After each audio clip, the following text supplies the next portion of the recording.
because I'm a big coach for, yes, tactics and technique is such a big thing, but for me, pride and passion and emotion is so important to playing football that we all love. Football's an emotive thing. It's supposed to make you happy. It's supposed to make you jump out of your seat with joy. Sure. And so when the players play with emotion, I think we're more likely to reach those levels that we're all aspiring to. Yeah, and talking about those playing at home, it's interesting to know that players that are celebrated in the team as big as Yankuba Minte, for example, have never played at home. That's so interesting.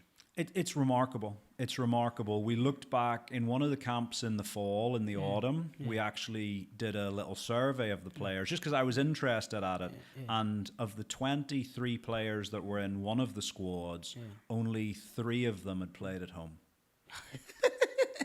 Only 3 of them got the luxury of playing at the Independence Stadium with that Gambia. red jersey. Yeah, so that is remarkable. Now we're hoping that that chapter of our footballing history is coming to an end soon. You know, that obviously the Afcon qualifiers will start in September of this year for us, and everything I'm being told, everything I'm hearing is that we will be back at home for those games. Yeah. But definitely. To have this game right next door with our neighbours is a great opportunity. And I could say that you will be overwhelmed with the media. Organised friendlies, because people maybe on the outside don't appreciate how difficult it is to organise friendlies. Because the first thing when you're speaking to a federation about a friendly game, especially if they don't know us so well, is they look at the world ranking. Sure. And we're currently ranked in around 115, 120.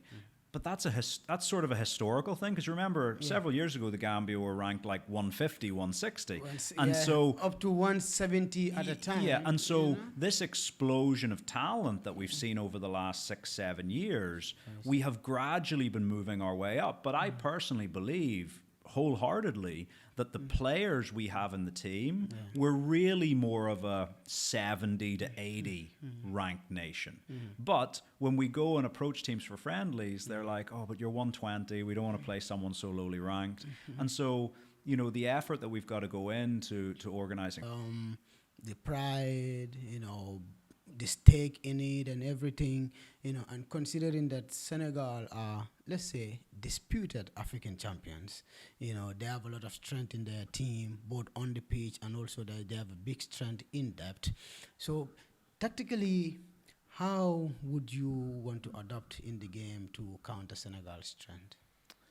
Look, every game has its own unique features. Sure. And for us, it depends. As a coach, all coaches have different views on how they train their teams and build their teams. For me, when you have a team of high quality, which I believe the Gambia is, I'm always of a belief that your preparation is 70% about you and what you do and imposing yourself on the game and getting your match winners on the ball. And 30% is about, okay, what do we need to tweak slightly to counter certain individuals or certain tactical approaches that the opponent have. So 70% about yourself, 30% about the opponent. If you're a very weak team, if you're maybe a country ranked 200 in the world or 180 in the world and you're playing a country ranked 50th in the world, maybe it's the opposite way around. Maybe you're training 70% about the opponent and only 30% about you. But so for us, it's always, we've got quality. So training's always 70% about us. We know who we are. We know what our strengths are. We also know what our weaknesses are. And we're continually working on both of them to try and improve and try and raise our level and cut out little mistakes that might come along the way. But naturally, like same with any match, we don't treat a friendly any differently to a competitive match in terms of our 3 players. 11 will start.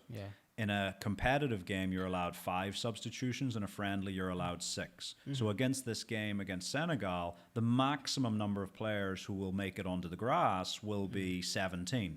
That means there's 6 players who will not play. They will not play. Now, some people might think this strange, but we sort of know there's at least 2 or 3 players who we've selected to the squad that we probably think, his chances of making it onto the grass are less. September and October have been merged into one window. So now annually, each window's like 9-10 days long. So we spend about 40 days with the players in camp every year. Yeah. Whereas in a club environment, you spend 300 days face to face. Now, yes, every week I'm talking with the players on the phone, on video calls, and even, you know, I spend so little time at my house. I travel so much. Like I was I was at my house for 1 week before coming to the Gambia, but prior to that, I was in England for a number of days catching up with our players. Prior to that, I was in Saudi Arabia for close to 2 weeks catching up with our guys there. Prior to that, I was in the Czech Republic catching up with our guys there. And part of it is going to the games and watching and talking to the clubs about how they feel the players doing in their programs. But another big part of it is spending time with the players, going out to dinner, going and meeting their families, and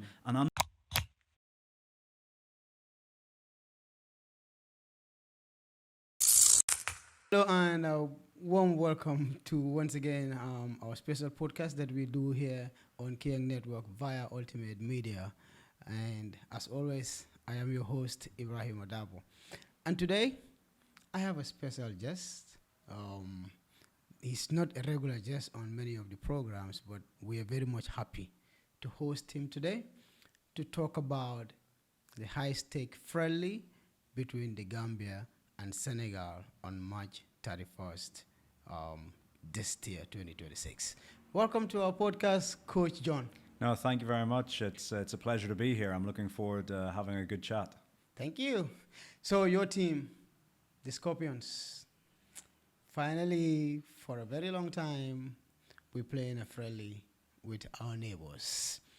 I know it's a friendly, but it's a high-stake event, and there's a lot of pride in it. How do you receive the news of playing Senegal in a friendly?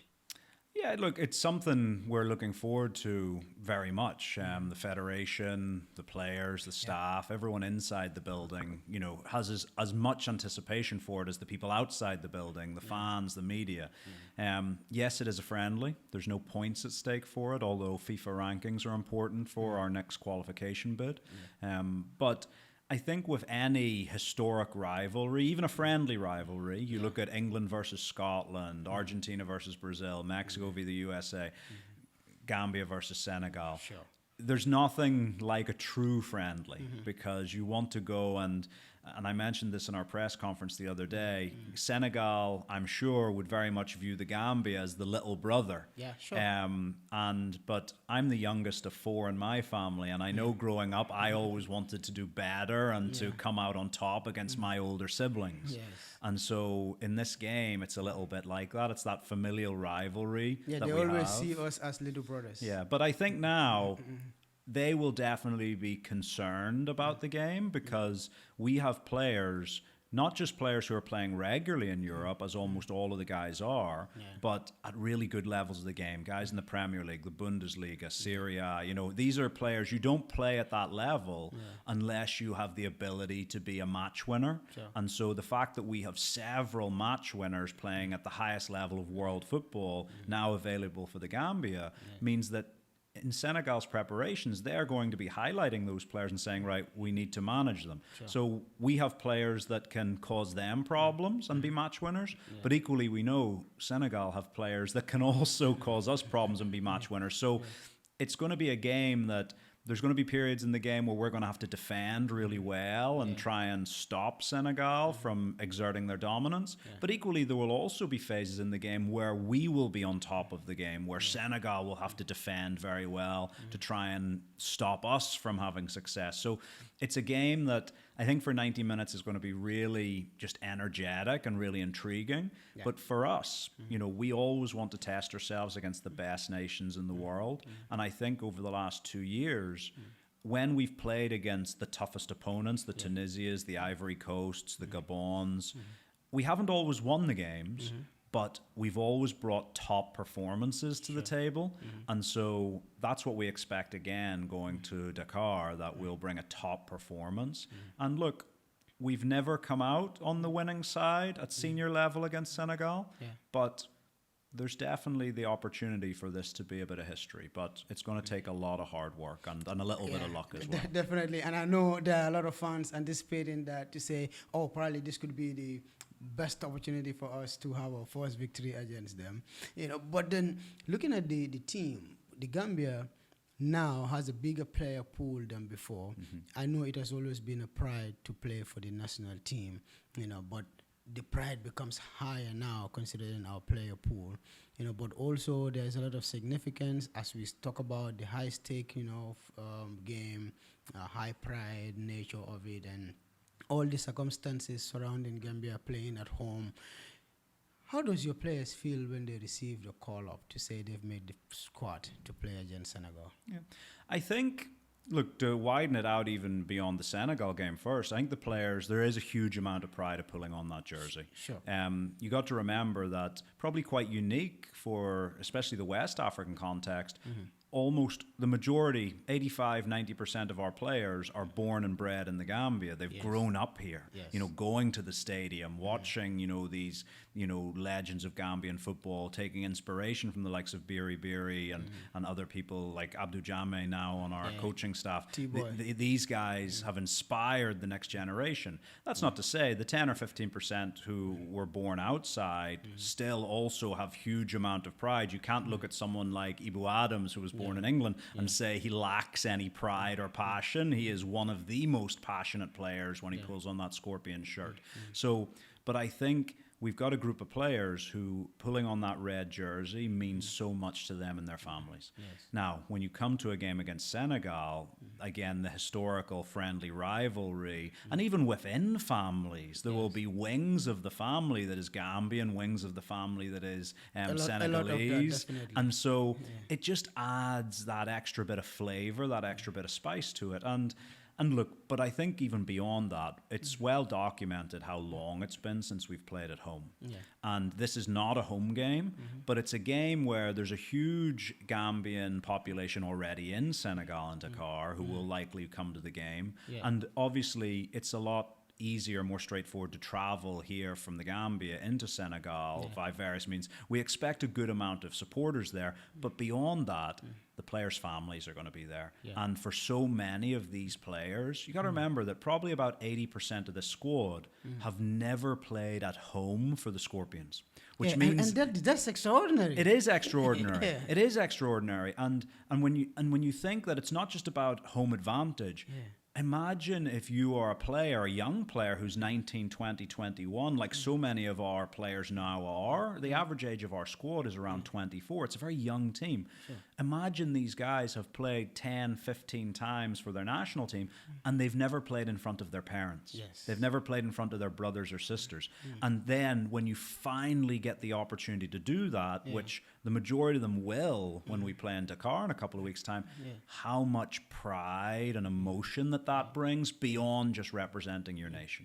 And so I think this is actually more than playing against Senegal. That's important to the guys, but I feel that playing in front of their family and their close friends for the first time for many of them is going to be something really special for them. And that's why I look at the game in a different context and, what is that going to mean for our performance levels? How high are we going to be able to reach? Because I'm a big coach for, yes, tactics and technique is such a big thing, but for me, pride and passion and emotion is so important to playing football that we all love. Football's an emotive thing. It's supposed to make you happy. It's supposed to make you jump out of your seat with joy. And so when the players play with emotion, I think we're more likely to reach those levels that we're all aspiring to. Yeah, and talking about those playing at home, it's interesting to know that players that are celebrated in the team as big as Yankuba Minte, for example, have never played at home. That's so interesting. It's remarkable. It's remarkable. We looked back in one of the camps in the fall, in the autumn. We actually did a little survey of the players just because I was interested at it. And of the 23 players that were in one of the squads, only 3 of them had played at home. Only 3 of them got the luxury of playing at the Independence Stadium with that Gambia. red jersey. Yeah, so that is remarkable. Now we're hoping that that chapter of our footballing history is coming to an end soon. That obviously the Afcon qualifiers will start in September of this year for us, and everything I'm being told, everything I'm hearing is that we will be back at home for those games. Yeah. But definitely. To have this game right next door with our neighbors is a great opportunity. And I could say that you will be overwhelmed with the media presence too, because already it is confirmed that over 40 journalists from the Gambia will travel to Senegal. So during your post-match interviews, probably you will be stunned by a lot of Gambian journalists. So you could prepare yourself for that as well. Yeah, but that's good. And that's what we want, because the media connects, the supporters with what we're doing when we're abroad. So I think that connection, and it has been, I think it's been a really good relationship between ourselves and the media over the last couple of years, and having them there at the games is important. Yeah, and talking about all of that, the pride, the stake in it and everything, and considering that Senegal are, let's say, disputed African champions, they have a lot of strength in their team, both on the pitch and also they have a big strength in depth. So, tactically, how would you want to adapt in the game to counter Senegal's strength? Look, every game has its own unique features. Sure. And for us, it depends. As a coach, all coaches have different views on how they train their teams and build their teams. For me, when you have a team of high quality, which I believe the Gambia is, I'm always of a belief that your preparation is 70% about you and what you do and imposing yourself on the game and getting your match winners on the ball. And 30% is about, okay, what do we need to tweak slightly to counter certain individuals or certain tactical approaches that the opponent have. So 70% about yourself, 30% about the opponent. If you're a very weak team, if you're maybe a country ranked 200 in the world or 180 in the world and you're playing a country ranked 50th in the world, maybe it's the opposite way around. Maybe you're training 70% about the opponent and only 30% about you. But so for us, it's always, we've got quality. So training's always 70% about us. We know who we are. We know what our strengths are. We also know what our weaknesses are. And we're continually working on both of them to try and improve and try and raise our level and cut out little mistakes that might come along the way. But naturally, like same with any match, we don't treat a friendly any differently to a competitive match in terms of our preparation. So for the last sort of month, we've been going in depth into the Senegalese team, both in terms of what they did at the recent Afcon, but also looking beyond that and looking at their last half a dozen home matches, because how you play at a tournament is different than how you play at home, different how you play away. And so looking at all of these things and trying to understand what are the patterns in their play, what are the things that they will try to do most of the time, and we believe we know that and we have plans for that. Just because you have a plan doesn't mean you're going to be successful. You've got to execute, but we have plans for it. But a lot of it's also about us. And I can only refer, yes, we're playing against, after the most recent tournament, the best team on the African continent. But the last time we played against African champions away in Abidjan back in March last year, the Ivory Coast, and you got to remember, when we went into the game, the Ivory Coast had won their previous 15 home games. The best home record of any national team in the world.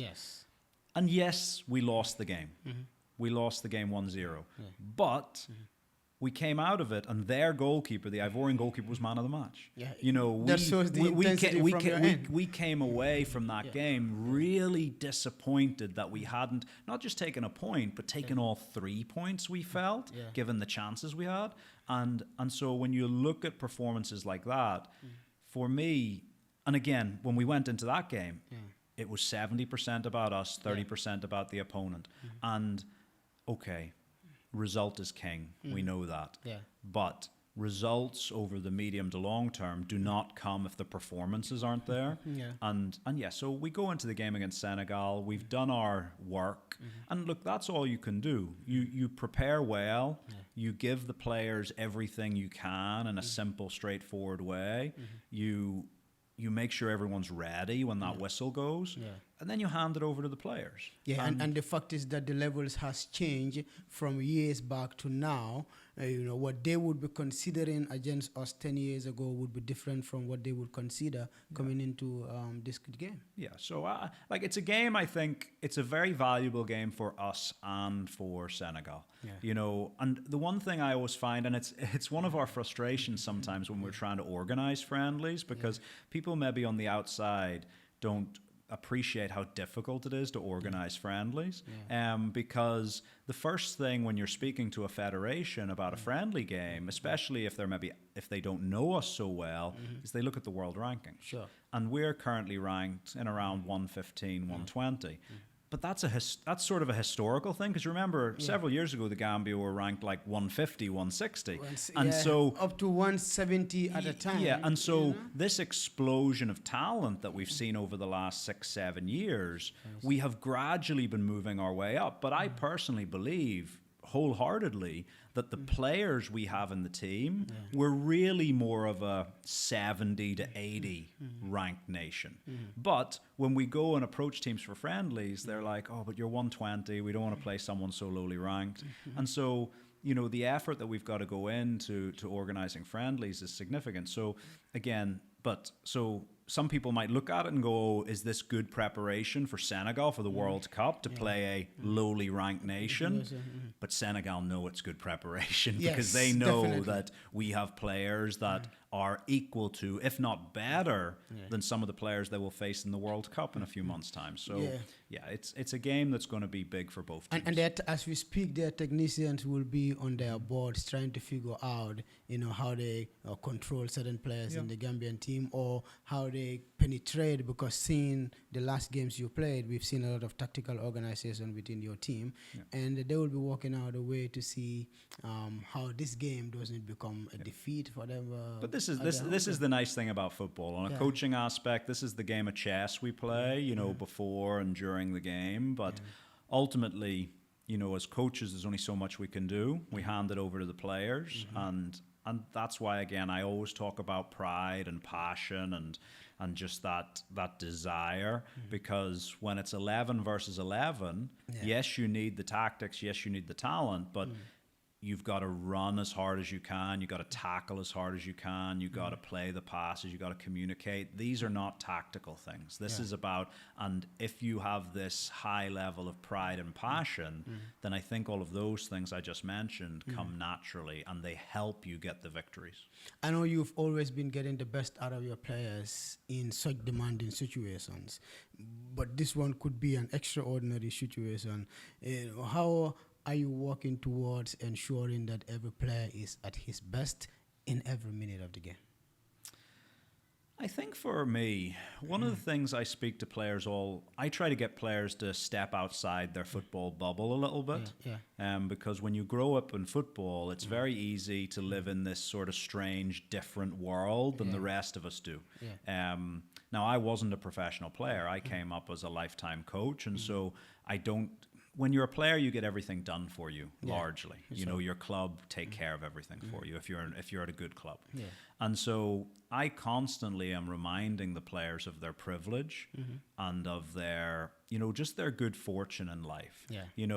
What is generally true, not just in football, but for a lot of us, is we know people along our journey who are more talented than us. I know coaches who are more talented than me. I'm sure you know broadcasters who are more talented than you. A lot of them. But what was the difference was you and me and these players, they never gave up. They never backed down. When they stumbled, they dusted themselves off and they went again. They fought for it, because we appreciate that the ability to survive, the ability to outlast your opponent and your rivals in any industry is probably the biggest key to long-term success. And so helping the players to understand this, that talent alone will never get us anywhere. There's a lot of talented players playing community football. You know what I mean? And so but then also saying, look, guys, and most of the players, they get paid very well. They've got to kick a football around for 2 hours a day. and go to the gym. Yeah. And they get their meals made for them. And then they go home to their family and they sleep and they enjoy and they do the same copy and paste the next day for 300 days of a year. Yeah. And I try to always get people to remember, you are so fortunate. We are so fortunate to have this life that we have. Yes. And how do we give thanks for that life? How do we pay back whatever you believe in, pay back the universe for this gift, this privilege that we have, is going out and giving it everything you've got every day. Yeah. And that's all you can ask for of a person. I think people will win, people will lose, people will have good days, people will have bad days in all industries. But if you go out and you give everything you've got inside of you on that given day, I think when you look at yourself in the mirror at the end of the night, you can accept whatever the outcome was. You might be disappointed, that happens, that's life. Yeah. And so that's really where we try to take the players. And that's not about football, that's about mindset, that's about life. And again, some people always think about, how do you pick squads? How do you pick teams? How do you, even when I'm a club coach, how do you sign players? Yeah. And part of it is, I love people who have that type of mindset, who buy into that idea that it's not about talent. No. It's about all of these other ingredients that don't take a high school diploma. They don't take, a coaching qualification. It's about who you are as a person. Yeah, because talent is not enough Yeah. to make the squad. No. You've got to. Talent is there's an old saying. Talent will get you into the dressing room. Character will keep you in the dressing room. Yeah. And that is as true today as it was maybe 100 years ago when someone first said it. I don't know. But that really is true. Talent gets us to look at you. Yeah. Talent might often get you your first invitation. But then character and mindset and all of these qualities that have nothing to do with football are often the thing that keep you in the dressing room for the long term. And I'm sure there are players in your team who are key figures in the dressing room but might not be the best on the pitch. Oh, 100%. 100%. And it's the idea that you have leaders who don't necessarily play. And it's the same thing when you're making up a squad. If you think about it, in a squad of 23 players, 11 will start. In a competitive game, you're allowed 5 substitutions. In a friendly, you're allowed 6. So against this game, against Senegal, the maximum number of players who will make it onto the grass will be 17. That means there's 6 players who will not play. They will not play. Now, some people might think this strange, but we sort of know there's at least 2 or 3 players who we've selected to the squad that we probably think, his chances of making it onto the grass are less because of the other players. Why have you selected him, coach, if he's less likely to play? Because maybe he brings something to the dynamic of the group in terms of his work rate, in terms of his character. Because if you have, after the first 1 or 2 training sessions, it's usually pretty obvious who's likely to start. And so for the players who look at it and go, I'm definitely going to be a substitute in this game, do you want that player to be sad and miserable and sort of giving 50% in training because he knows he's not going to play? Or do you want that player to be the character who says, hey, okay, I'm maybe not going to play, but I want my team to do well. So every day in training, I'm going to work harder than I've ever worked before because by me working harder, it makes the training session better, and it means those 11 guys who do start are better prepared to go and be successful. And so then again, uplift the spirit in the team because Exactly. everybody seems, we got to give our best or else someone's ready to come and take it. And that's so true as well, because sometimes and you get those surprises along the way. There's of a career, you have players that you think, okay, he's the guy who's a really hard worker, he's a good team player, but maybe he's not the best, he'll not maybe be a regular in the team.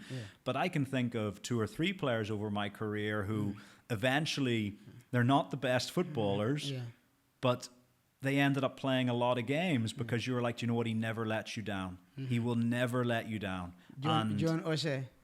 Well, people like this, people like, look, if you're playing in the Premier League at Manchester United, you're obviously a very talented player, full stop. But, so I think how we bring a squad together, the character and the work rate of the players is so vitally important. How they deal with not just victories, but how they deal with defeats. Because the nature of it is in football, like if you go through an entire career, even if you look at someone as successful as Lionel Messi or Cristiano Ronaldo, they've still probably lost 30% of the matches they played in. Yeah. You know what I mean? So how do you deal with that when you've put everything you have into chasing success and you lose the game, or someone else wins the trophy, or someone else wins the Ballon d'Or? Do you let that affect you negatively, or do you take that disappointment and frustration? Because again, being disappointed and being frustrated are absolutely fine emotions. I always talk to our players that the person I will never keep in my squad is someone who is happy or contented at being a substitute. I want professional substitutes, but I want frustrated substitutes. Because if you're not frustrated about being on the bench, then what are you doing here? Yeah, because if you're not frustrated, you might not work hard to get into the team. So be frustrated, but be professional, and come into training the next day and more. Show that you deserve to be in the team the next time. And when you get your opportunity, whether it's off the substitutes bench or whether it's starting the next game or starting a cup game, then show why you should be in the starting 11. And again, I'm very honest with our players. You know, I think if you spoke to all of our players, look, not every player I've ever worked with in my career is my biggest fan. Because ultimately the guys who get picked in the team like you, the guys who get left out of the team maybe don't like you so much. That's the nature of this game. I understand that. I'm not here to be your friend. I'm friendly. I'm friendly with everybody. But I'm not the player's friend. I'm their coach. I'm the guy who's trying to guide them and try to help them and in turn hope that they will help me, because I can't be successful without them either. But I definitely, you know, it's about bringing that performance out. It's about, you know, me being honest with them. And so even if they agree or disagree with what I think, I guarantee you they know what I think. And I'm sure during the course of your stay with the players, you know, especially you said during defeats, some players would always feel like throwing the towel when they lose, but then within the group there'll be others who will be like, oh no, we don't lose anything, we can pick ourselves up and then win the next game. You know, how does that make you feel as a coach when you see certain players act that way?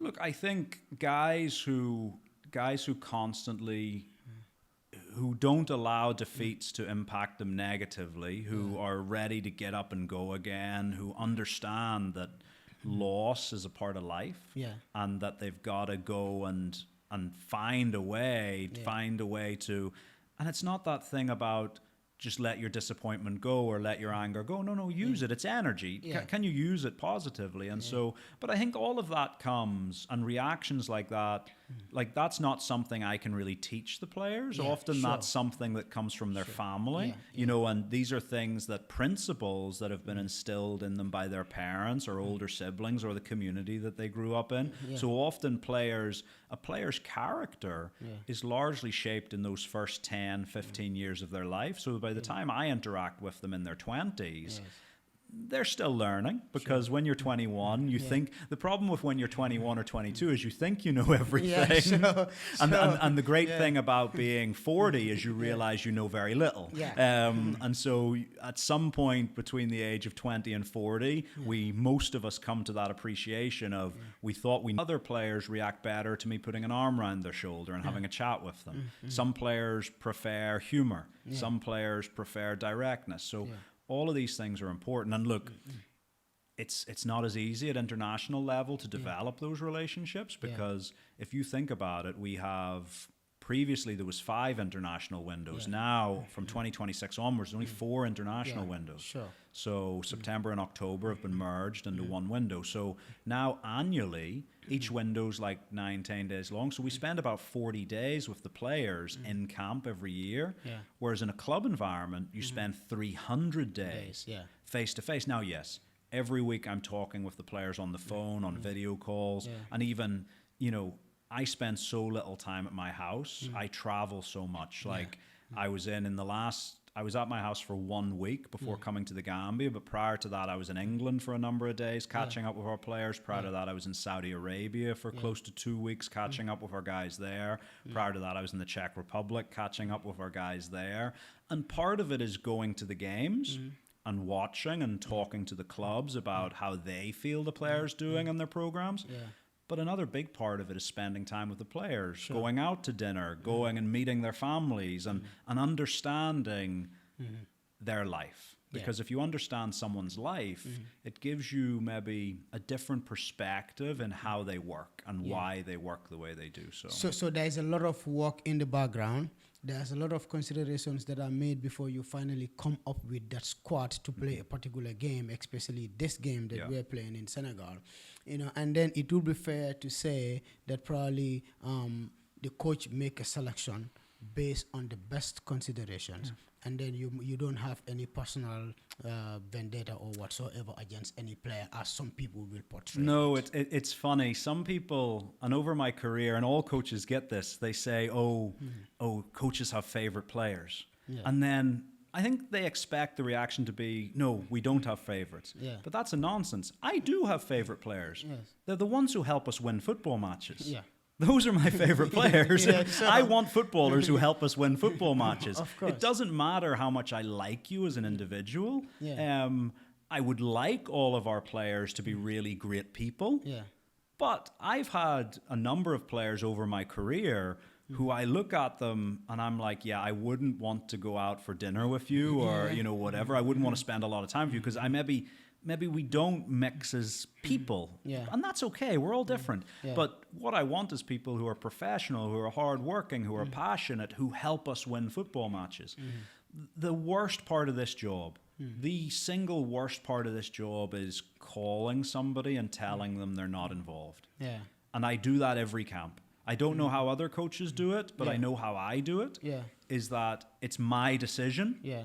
And so it's on me to inform you directly of what's happening and why I've made that call. And sometimes, look at a player who we left out this time. I'll use an example. So Mamadou Baggio has missed out. I love Mamadou. He is such a good footballer. I think anybody in the world, and that doesn't, like my grandmother could tell you Mamadou Baggio is a great footballer.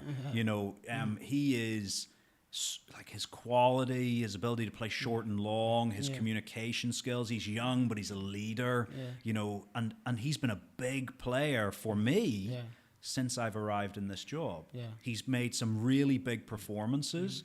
And look, he was part of the original sort of 30 players that got provisional invitations.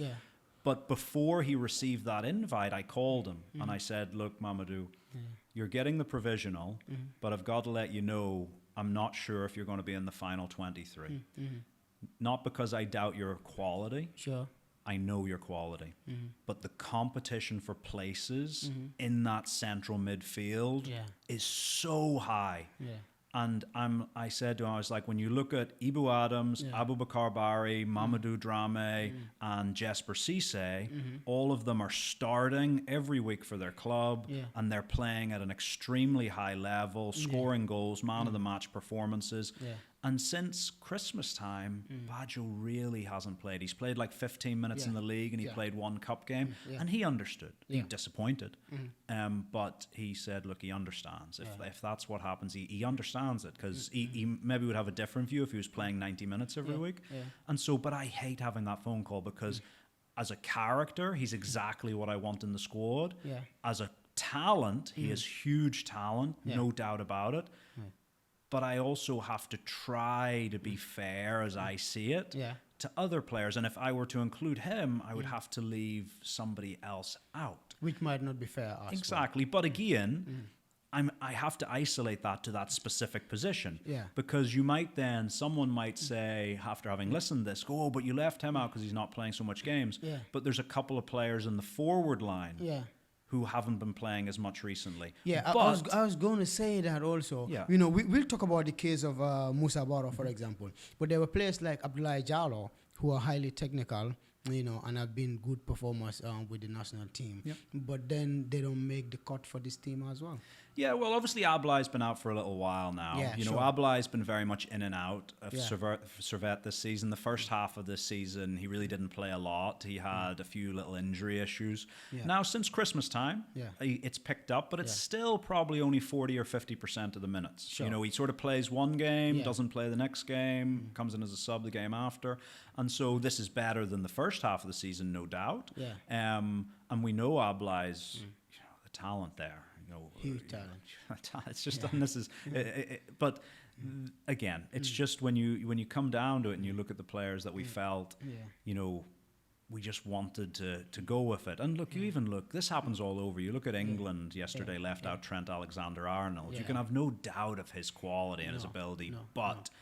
In terms of what we're trying to achieve, especially for this game, and you look at someone else like, I'll touch on the Musa Barrow thing. Yeah, Musa Barrow, sure. Musa has been recovering from surgery for the last 3.5 months. Yeah. He had a pretty major surgery, and he's been recovering from it. As I said, I was in Saudi Arabia at his club a couple of weeks ago, so I was able to be there firsthand in terms of where he was on his recovery process.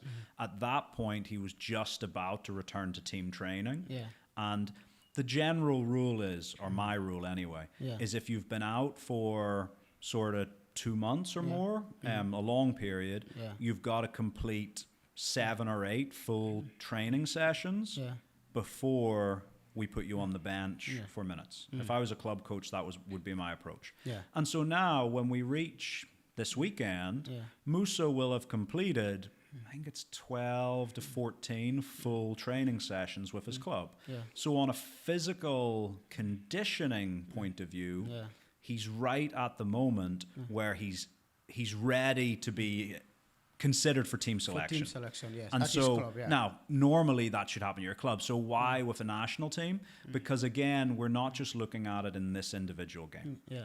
2026 is a big year for us. Yeah. And actually, some of the things we're going to discuss and talk about in this camp are not just about this game. Yeah. They're about the whole year. And for me, I just looked at it and I thought on 2 things. One, short term. If we're 1-0 behind with 15, 20 minutes to go in the game, who would you like to bring off the bench to maybe get that goal? Musa Barrow's not a bad option. Definitely. You know what I mean? Yeah. There's a few other guys who are good options as well for us, but definitely he's somebody that would be a good option for that. And also short term, just his influence around the camp. He's a big personality. He's a leader. He leads by example. All of these things. But then you look long term.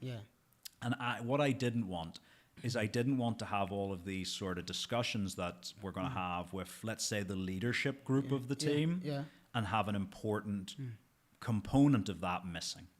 And so really, someone like Musa being involved, part of it is for this camp, but part of it is for September, October, November as well. Which is very fair. But considering, he has been on the sideline for a couple of months, and then at this stage, he is almost getting into for selection of this team. Was it a difficult decision for them to say, hey, coach, okay, no problem, we'll allow him to come and play? No, because he's fit. That's the thing, is like, and I said this in the press conference the other day, another player who is going to miss this camp is Aliou Federa. Yeah, Aliou. And again, we were in the sort of similar position with Aliou in that injury. I think it was a triple fracture of the cheekbone. Don't ask me for the official term of whatever that bone's called, but I think it was a triple fracture. And so he's had surgery on it. Now, as you've seen many times over the years, when players take a facial injury, they often return to playing very fast, wearing a mask. You've seen many players over the year, Osherman being one of the key ones. Edgar David has been on it for a very long year. So returning playing in a mask. And sometimes you're back in action in 1 week, 2 weeks, sometimes it takes a month. But you really don't know. It gets checked on every week to see how the bone is fusing together and is it okay to return back to contact. And so really, we made the decision that Aliou would not be involved the day before we released the final 23. Because in discussions with the club and in discussions with the player, it was, look, it's really, he needs another at least 10 days, 2 weeks of non-contact before. And so again, we put the safety of the player first. Yeah. And so we said, again, we spoke with Alu about it. He was disappointed that he was going to miss it. Yeah. But we took that decision with him, with the club, with us, with all the medical staff. And those discussions happen. Whereas, again, because Musa is fit to play, there's no risk really of recurring injury. Yeah. And so, the club, there was no pushback on it. They received the invitation, they acknowledged it, and so fine. Yeah, and Salou Dramé could probably make his debut for the Gambia. Possibly. Let's see. It's not always, I think people get very excited when they see a new name and a new face that they think they go immediately in. Yeah. But often you might be involved in one or two camps, and then you get to know your teammates, you get to know how we play, all of these things, and then maybe you make your debut one or two camps later. Yeah. But also maybe you make your debut for the last 10 minutes, or I don't know, people maybe didn't even notice it. Against Kuwait in November, Tijan Sona, our young left back who's playing in Europe, Spanish-born, came on for the last 1 minute of the game. So sometimes debuts are not they're good, you want to play, but there's many types of debuts. But look, Salou, the top tier. I don't know how much people know about Norwegian football, but Lillestrøm are a big club. So the fact that they'd been relegated was a crazy thing. It's like seeing Manchester United relegated or Tottenham relegated. It's just, it's something you wouldn't expect. And so he went there, was a huge part of their sort of rebirth, if you will, to win the division and get promoted again. But also they won the Norwegian Cup, which qualifies them for European competition. And again, their opening game of the league season last week, they had a 3-1 win. He played 90 minutes. Really exciting young winger, lots of technique on both his right and left foot. Again, having met him personally, when I speak to him and find out what are the things that drive him, what is it he wants from life, these conversations that I've had with him face to face like we are now, just give me a sense of a young man who is very driven. And who knows that you've got to work for it if you want it. So from the little interactions we've had and from our scouting and analysis of him, we think he fits perfectly into what we're trying to do over the long term. But again... But there were a lot of rumors around him that he was not ready to play for the Gambia. He might probably play for Denmark or Norway. Again, it's one of these things. Look, I understand that... Every day there needs to be a new news story. You know what I mean? It's like newspapers and blogs and websites and stuff. They only get viewership. If you only put one news article up every day, one news article up every week, you wouldn't have very many followers. And so people want new content every day. And I think what you see in a lot of this that I see sometimes is people don't make statements, they ask questions. So they'll say, what if this player chooses to play for this country and the Gambia miss out on him? Now, and then all of a sudden this becomes a headline when actually the player never said it. The federation never said it. And it started, and then even the person who was the origin never said it. They didn't say he is going to do this. They said, what if he does this? But then someone else picks up the story and the what if drops off. And these things spiral. And so Jonathan wants to play for Gambia instead of Northern Ireland. So these are the things of how stories can develop. But I rely on 0% of that. We rely on 0% of that. What we rely on is picking the phone up or booking a flight and going and meeting with the players and looking them in the eye and having a conversation and saying, what is it you want to do? Because this is who we are. This is where we think you can fit into what we're trying to achieve. Never promise anything. In fact, I make it very clear to every player. I'm not promising I'm going to pick you. There's no part of me will ever say to a player, hey, if you agree to come and play for us, you're going to be the starting centre back or the starting goalkeeper, the starting striker. I will never say that. What I say to them is, I think you you have an opportunity to be in our team, but you have these other players who you have to compete with to get the spot. But the reason I'm here talking to you is I believe you can have a positive impact. And this is what I think it can mean for your career as well. Now, look, some of those conversations go very well. Some of them turn around and people say, yeah, we're really excited about that. Sometimes I'm even surprised of it, because usually if they say they're eager, the next step is, because often if you're born in Europe or outside the Gambia, you maybe don't have your Gambian passport yet. So we've got to apply, do that process and get all the parents' documents.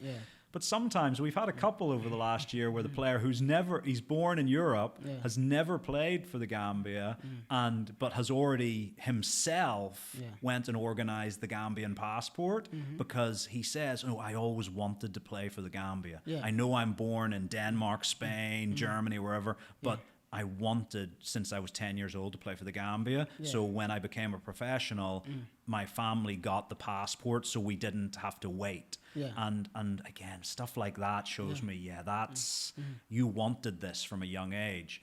But some conversations, the player is, coach, I don't feel connected to my Gambian heritage, my Gambian roots. It's not something I really feel passionate about. So thank you for coming to visit me. But it's a no thank you. That's okay as well, because and I hear this thing sometimes where people talk about, oh, you got to convince the person to come and play. But I want, and I hope Gambians want, players who will give everything they've got, who will suffer for the cause, who will go through things that most people wouldn't go through in order to bring success to the nation. And for that, you need to be passionate about it. And so if someone needs convinced to come and play for the Gambia, is that the person you want out there in a pivotal World Cup qualifier or a pivotal Afcon game? I'm not sure it is. And again, other people can have a different viewpoint. That's fine. But again, I put pride and passion in the shirt so high on my list of must-haves that if someone's like, oh, well, maybe, it turns me off a little bit. You know so you go to war with soldiers you trust. Exactly. And so, but look, back to Salyu, really exciting player. Let's see how he goes in this first camp. He'll be meeting a lot of guys for the very first time. He's going to have to learn. He knows a few of the people already, but he's going to have to learn 20 or so names, and look, he's also got a lot of competition on the wide areas of the field. You've got Yankuba Minte, you have Musa Barrow, you have Abdoulaye Bamba, you have Yusuf Asanyang in the squad. And so there's a lot of competition for places in the flanks. I was going to say, talk about Omar Colley and the leadership he brings in the team, but then because we are talking about players with Gambian origin, we have a youngster at Barcelona that is called up for the Spanish youth teams. Have you been in contact with him? Do you see any interest of him, or are you hopeful that someday he might represent the Gambia? Yeah, look, obviously Ibrahima Tunkara is a very talented player. You know what he's doing at the minute, and there has been contact. Even I think people saw that he was in the Gambia at Christmas time, and there was contact with the federation there, and yes, been in contact with his sort of agents and whatnot. Look, I think everyone saw. Is it possible in the future? The answer is yes, because the door is not closed. But I also think Ibrahima has also made it very clear that at this point in time, he's very focused, one, on establishing himself at Barcelona. Because playing for Barcelona B and playing for Barcelona under-18s is not playing for Barcelona. No. It's very different. Very, very There's different. a lot of players who've played for Barcelona, Real Madrid, Manchester United, Arsenal at B-team level who have never played at first-team level. Mikel Arteta probably will tell you a better story about that. So there's a lot. So for him, it's securing his professional career. But also, I think he's made it very obvious recently about he has also strong desires to represent the Spanish national team. Now, that's his view today as a 16-year-old. Will that still be how he thinks when he's 18, when he's 20, when he's 22? we are all, it's okay to change our minds in our lives. Yeah. You know, the things we believed 10 years ago are not necessarily the things we believe now. Yeah. And so the communication, we'll always keep those lines of communication open. But it's got to be the player's choice. There's no sense of, you don't just call somebody up and he comes and plays for your national team. That's not how it works. No way. Look, and that's also the thing. Even some of those players that I mentioned to you who I've met, and I sort of get a sense that they do have a real connection to the Gambia, but maybe they're playing currently under 21 football for their country of birth. And they say to me, look, coach, it is something I have been thinking about. However, I would like to wait and make my decision later. I'm only, because again, you're asking this of maybe someone who's 19, 20, 21 years old. So they're saying, yes, and I'd like to wait. And in that case, again, that's okay. It's your life. We will keep in contact. If I'm in, because often these players play in the same cities or countries as other Gambian players. So when I'm doing my scouting trips, it's like, look, okay, you're not in our squad at the moment, but is it okay with you when I'm in town, we meet up for a coffee and we can catch up in that way? And usually it's, that's fine. And you keep that relationship going so that, and it's a long project, because sometimes a player is telling you today, I'm not ready. And it might take 2 or 3 years.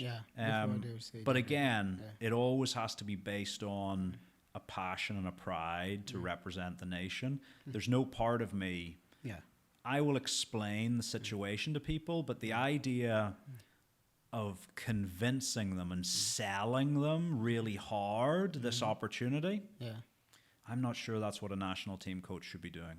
I think there needs to be a burning desire inside the player. Okay, and then that desire comes with the explanation of the national team coach, and the player comes in. So on the squad, Omar Colley and the leadership he brings, especially playing against an opponent like Senegal. Yeah, look, Omar is a player who, first of all, a fantastic individual. Again, he's somebody that, as a head coach, he knows his own mind and he speaks his mind. And I'll not lie to you, not all of the conversations me and Omar have are nice, flowery conversations. But we respect each other. Well, I respect him massively. I believe he respects me in the same way. And we do get on well. But that doesn't mean all conversations are nice and flowery. Of course. We tell each other what we think, and we have discussions, and it's a very good relationship. He is your definition of a leader. If you were to have sort of the Gambian dictionary of what a leader is, you would maybe put Omar's photo in beside it. He's a great example to the younger players in terms of how to conduct yourself on and off the pitch, how to prepare your body.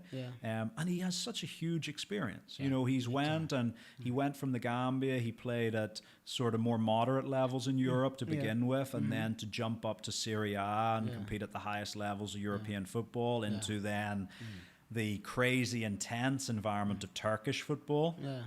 And now obviously out as a real leadership figure at his club Alderia in Saudi, looking to lead them back up into the Saudi Pro League, a really important key figure for them. So he has this world of experience on and off the pitch.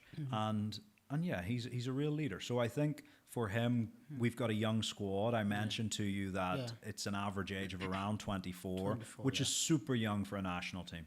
The average age, if you looked at, let's say, the German national team or the English national team or even the Senegalese national team, their average age is probably around 28.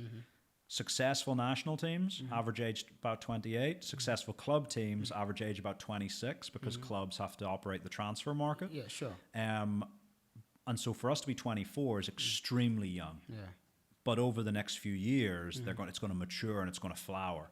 But having someone like Omar, but beyond that, like Babu Kargay, like Ibu Adams, like Sheriff Sinyan, these, like Musa Barrow, these players have such a huge role beyond their footballing quality in terms of leading the group and helping the other players to mature in international football. So, Omar's a player who's been there and done that. He's the most capped player ever for the Gambia, I believe. And he's obviously been to multiple African Cups. He's led the team, and he's an important cog in our system, and one who I think, look, none of us go on forever. Yeah. And at some point, Omar's journey with the national team will stop in the future. Yeah. And I think at that point, I think people will reflect really positively on his career. I think And they should already. He has been around from under 17 Yeah. all the way to the various categories of the national team. And I think if I get the records right, he's right now the most caps player for the Gambia. So look, this is one of, I know everybody wants to see the new shiny thing, Yeah. and this isn't just in football, this is everything. We all want to buy the new product, get the new phone, we want the new car, we want something new, Yeah. but you cannot buy experience. No way. You cannot. Yes. And so that thing that Omar possesses, he has got it through 15 years of a professional career. Yeah. And as good as the young guys coming in are, Yeah. and maybe at some point they will take his place in the team. That is natural. Yeah. But yeah, they will always, at least in the initial phase, lack that experience because it just comes with time. Of course. So what would success mean for you in the Gambia Senegal friendly? What, irrespective of the scoreline? Look, we're going there to try and win. Yeah. That's what it is. We're going to go and try and win. Yeah.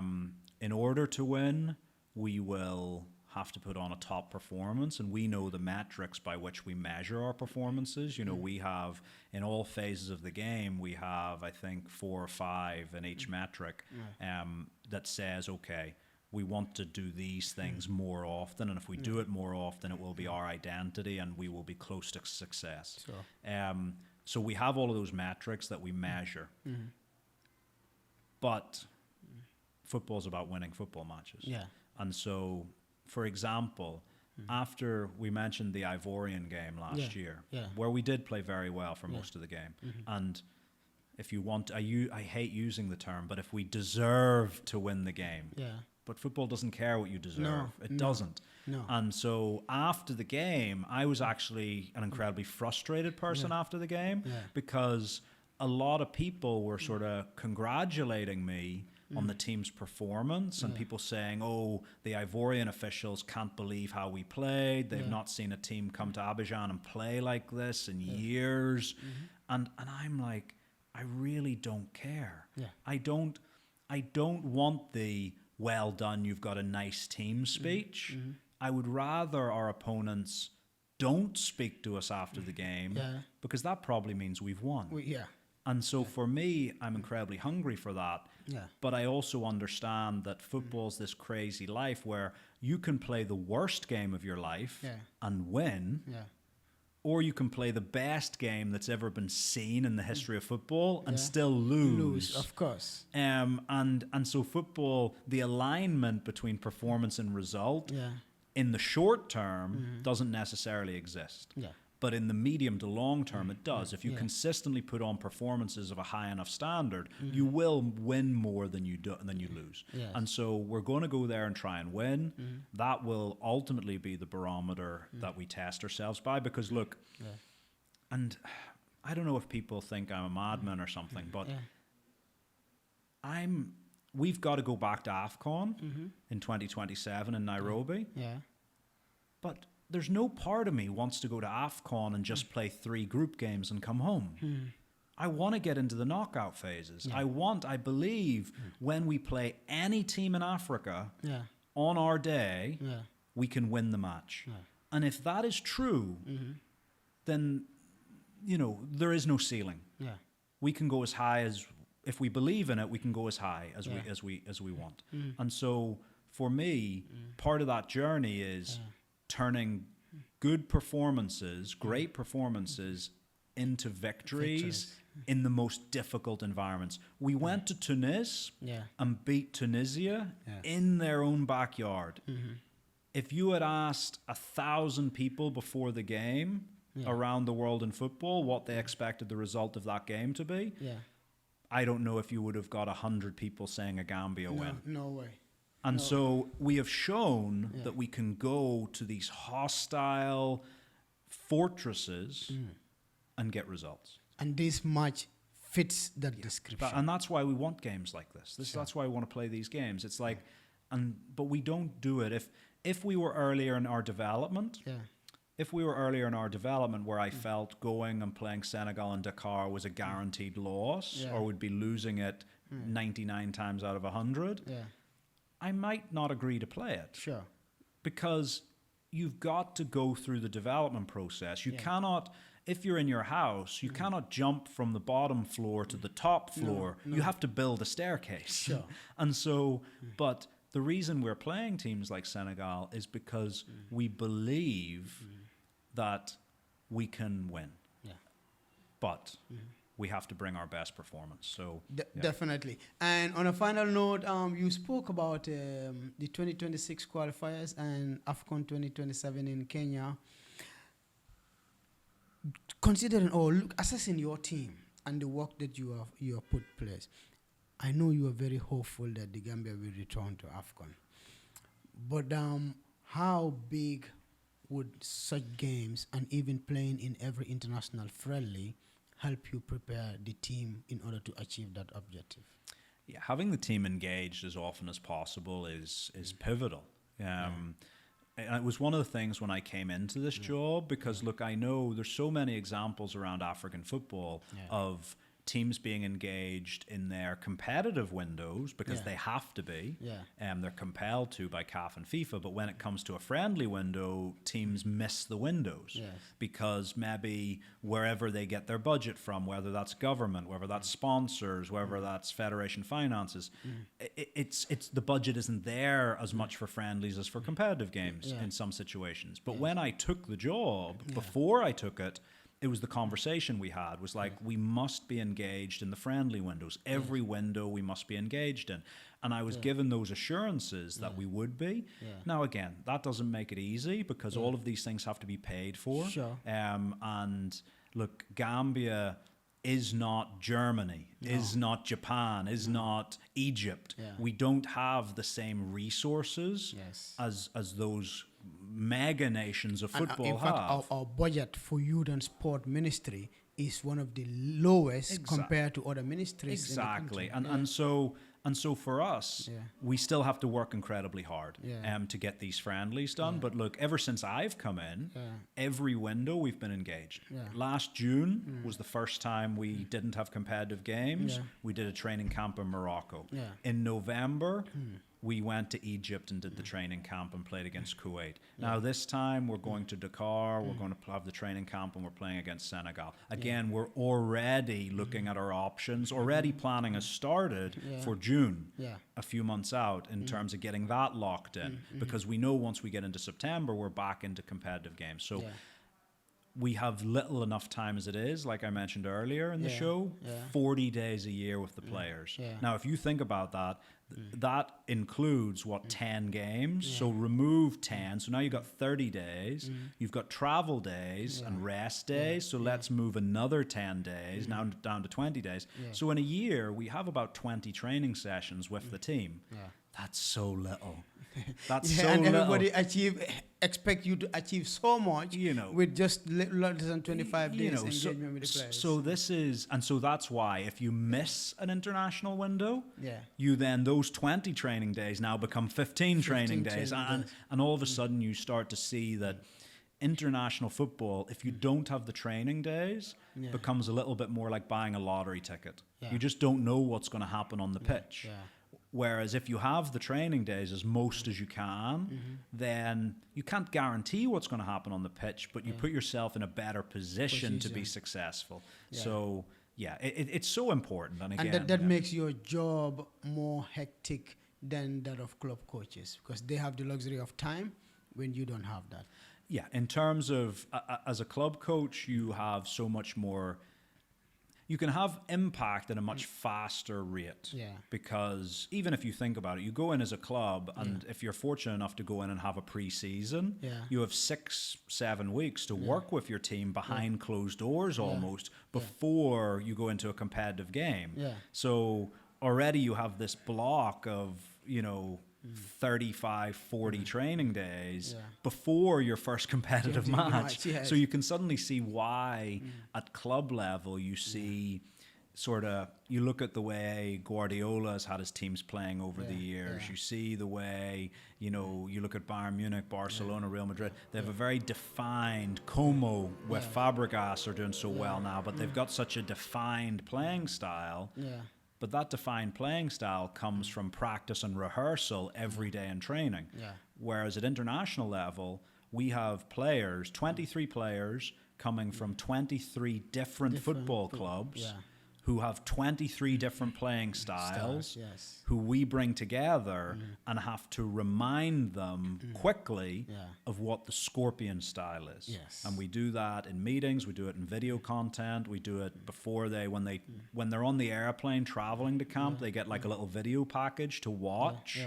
Again, just to put them into Scorpion mode so that when they step into the hotel, they already know, okay, this is the expectation of us as a team this week. This is the expectation of me as an individual this week. This is what the coach is thinking for this upcoming game. So that now, we do have a camp opening meeting, but we could miss it if we wanted because we've already given the players all the information en route to camp. So we try to get information to them in a straightforward and quick format.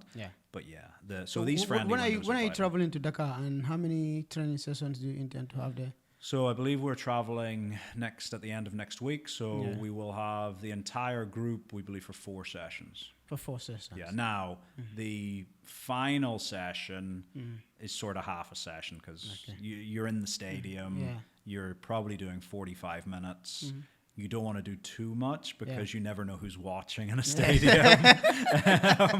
Your opponents could be peeping on you. As one person referred to me before, he said, another coach said to me, match day -1 is kindergarten. You do kindergarten stuff in training because you can't do the big stuff, the important stuff. No way. The match day -1's more just sharpening, feeling the pitch that you're going to play on the next day. So really, in that sense, you've got 3 training sessions to remind them of their role within the national team.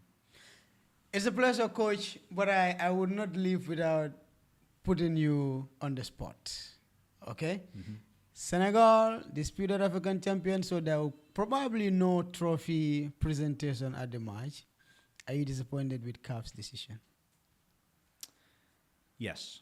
I don't know the ins and outs of, look, there will be probably an encyclopedia of legal paperwork behind that decision, and I don't think any of us have seen that. We've seen a statement. And so I don't know. Everyone has their opinion, but opinion based without the information isn't a hugely valuable thing. But for me, it saddens me because African football is such an amazing thing. Sure. You know, the energy, the quality, the entertainment value. Sometimes you watch games in some leagues and some competitions and you're not entertained. There might be some really good players on the pitch, but it's not that entertaining. Sure. Whereas you watch the African Cup of Nations, and I think the reason why all of us love it so much is because the entertainment is so high, and you really don't know what the result's going to be. You know, you could see a nation who, Gambia's first appearance 3 editions ago, nobody would ever have imagined at the very first appearance in history to go to the quarterfinals. No way. You know what I mean? And so African football, Zambia winning it so many years ago, these things are things that you don't see in European football, in South American football so much. And so African football is special in that sense. And so for something like this to have sort of, you know, it'll make people question African football in a way that I don't think they are doing now. In a way that I don't think is fair on the game, because if this is the only snapshot that you see about the game on the continent, and you think, you know, oh, this is, and I'm like, so that makes me sad. And so regardless of what way it goes, because I'm sure our neighbours, Senegal, I know they're going to go to the Court of Arbitration for Sport. Already they're in the process. And so, you know, whatever that decision will be, let's wait and see. But I just look at it and I think it just really makes me sad. It's a bit of a mess. And if you're in the position of the Moroccan coach, would you say, oh, yes, finally we've done it? I don't. I can't even imagine. It's so outside of the realm of something anyone expected. I just don't. I can't even think I've been in a position in my life that is anywhere close to comparable to the idea that you receive a phone call and they tell you, oh, a case has been decided and now you're champions. I just don't know. That's not the way you want to win. And look, I think my reaction to seeing the news when it came out was probably this. You couldn't believe it. Yeah. It was such an unexpected announcement that, and in the modern world of so much fake news, you're sort of thinking, your first thought is, this can't be real. And then you sound like Donald Trump, oh, it's a hoax. And so, but... So look, but I also know, the one thing I know is that African football has faced many challenges over the years. And at every stage, whether quickly or a little bit slower, we've overcome those challenges. And so whilst this is a sad moment, I use that word again for African football, I think we will overcome it as a footballing community on the continent. Inshallah. So I think people have sort of said, will people look less on the next African Cup of Nations? I guarantee you, once all the competing nations touch down in Kenya, Uganda, and Tanzania in 18 months' time, I think everyone will be ready for the celebration of African football again. And Jonathan will be there to lead the Gambian team into its third Afcon tournament. That's what we're going to work every hour that we have to achieve. Thank you so much, Coach. Thank you very much. It's a pleasure, and we're grateful hosting you on this podcast. Thank you. Thank you so much. Thank you. Wish you all the best in Senegal on the 31st. Probably we'll be there with you. Good. And we will see in the post-match interviews. Excellent. Thank you very much. Thank you so much. Thank you. Yeah. So... Good. It's a pleasure. It's a long one. No.